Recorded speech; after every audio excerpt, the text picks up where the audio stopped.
15-year-old. She was a beautiful 15-year-old Australian girl who'd been destroyed by social media. Well, send back. Thank you. Tilly Rose Warren was 15 when she took her own life. She was given a mobile phone for her 12th birthday, but she was bullied online, and her mother has been campaigning to stop under-16s being allowed to open social media accounts. Gave her the phone at 12 and said, happy birthday, here's your phone. And of course I have to live now with the reality and the guilt of that, which is that I gave her the phone that ultimately resulted in an engagement in the digital space which she couldn't disconnect from, and became the harm that ultimately destroyed her. And as the algorithms got hold, that's all she saw. I'm not advocating getting rid of phones. I'm not advocating getting rid of a smartphone. It's about protecting children. Like, I woke up the next morning and I had gained like 150 followers. 14-year-old Zoe Bender began posting Get Ready With Me videos on TikTok a year ago. She used social media to learn makeup techniques she now shares with followers around the world. Hers is one of thousands of accounts owned by under-16s that will have to shut down under the new law that comes into effect in Australia on the 10th of December. She's launched a petition to lower the age limit to 13. 1, don't underestimate us. We are very, very smart. We're very smart online. We're very smart in public. We're not dumb. 2, we know the harms. I'm aware of the harms. My friends are aware of the harms. We're all aware. We are told what the harms are.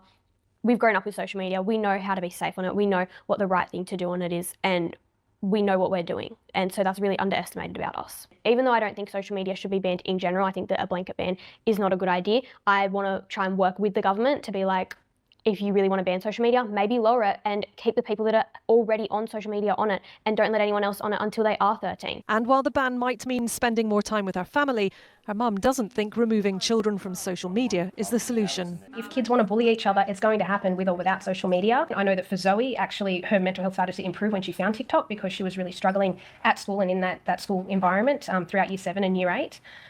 We also know that when children are able to develop their own friendships and their own communities and networks, which happens online, they're going to flourish and they're going to be happier. Meta, the company that owns Facebook and Instagram, sent messages to its young users telling them they'd be removed from social media platforms from the 4th of December. And at this school, where pupils leave their phones in lockers during the day, opinion is divided over how or whether the change in law will affect them. I use social media as a downtime when I'm trying to relax and stuff. So I've got to find new ways to relax. Most people I see doom scroll all the time, from around 9 p.m. all the way to 2 a.m. Since phones came, many people have started to use them more often, and they've stopped going outside. They've stopped interacting with their friends in person, and they mainly just chat online with people that they hardly know. I'm not too sure about how effective the law will be. The government is promising, that it's going to be quite effective, but we'll just have to wait and see. AI, facial recognition and ID cards will be used to verify account holders' ages.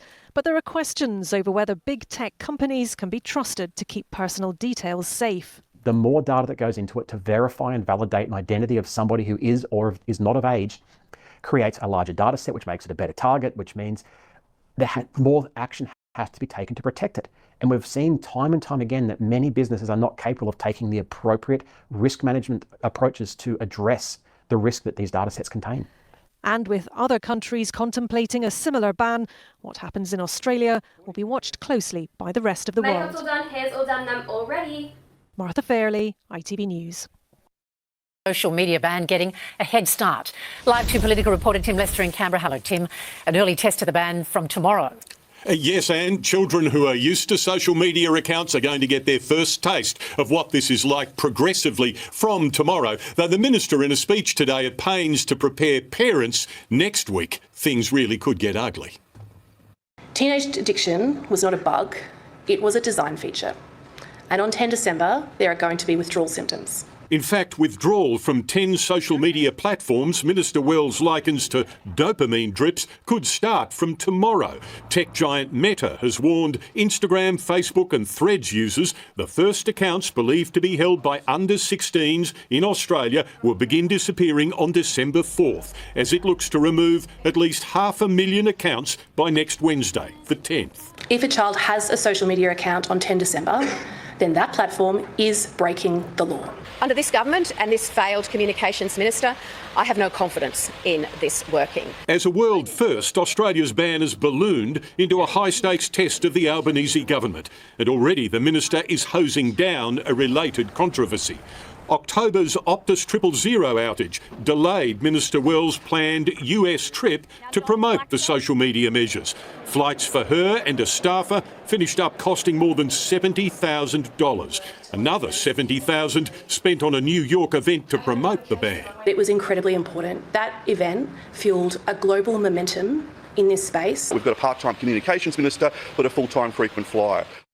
Little doubt other countries are now watching whether Australia can force the social media giants into line, and we're about to find out. All right, Tim, thank you. Break that connection from being only online. However, I do think that it will be better in time because it might become more socially interactive in person, and that face-to-face interaction is lacking nowadays. So I think for 12 people, 12 to 15, it would be a great way to do that. It's not just kids themselves who have a problem with the ban, and I sincerely believe several parents will help their kids get around the ban. Some parents will actively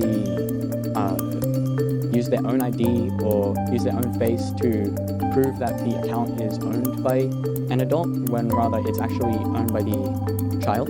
The people that are creating this thing are people over the age of 16, so I think it's really important that people under the age of 16 have a say in this ban because they're the ones affected by it.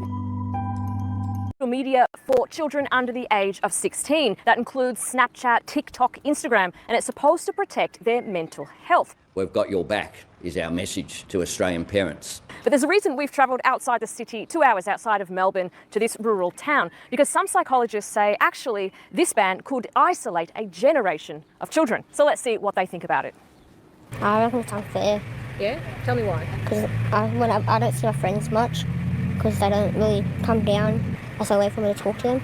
I don't really mind it because they'll probably get me out of the house a bit more. It's not a bad idea. I don't mind it. Well, my kids are restricted because there's too much bullying on social media. It's actually ridiculous because they don't get you at school, they get you on social media. Do you have social media? No, except on my mum's phone. How do you get on your mum's phone? With her password to unlock it. The ban is supposed to come into effect at the end of 2025, so children under the age of 16 still have another year of doom scrolling left. And any social media companies that don't comply can be hit with a 50 million Australian dollar fine. And as it stands, there are no penalties for those children or their parents if they flout the law. But there are questions about how anyone is supposed to police this, because those social media companies can't, by law, force children to hand over ID that proves their age. So there are really questions about how effective any of this is going to be.